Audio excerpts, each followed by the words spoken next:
Energy Secretary Jennifer Granholm on Sunday's Meet the Press on NBC blamed rising gas prices on OPEC, which she said was a cartel that controls more than 50% of the petroleum supply.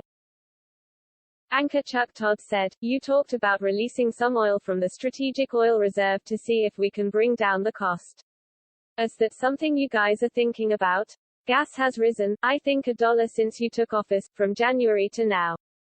We've got a problem." Granholm said, "Of course. The president is making sure that people are not hurt at the pump, which is why the American Rescue Plan, for example, had a significant increase in low-income heating and protections for home, etc.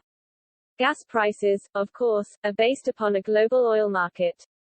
That oil market is controlled by a cartel. That cartel is OPEC. OPEC controls more than 50% of the petroleum supply and more than 90% of the petroleum reserves. That cartel has more say about what is going on. Now, on top of it, you've got an oil and gas industry that can't flip a switch after coming out of a pandemic in the same way you're seeing with the supply chains. The president is really focused on making sure the people have relief, and he's looking at all his tools. Let me say one thing. These rising fuel prices in fossil fuels tell us why we've got to double down on diversifying our fuel supply to go for clean,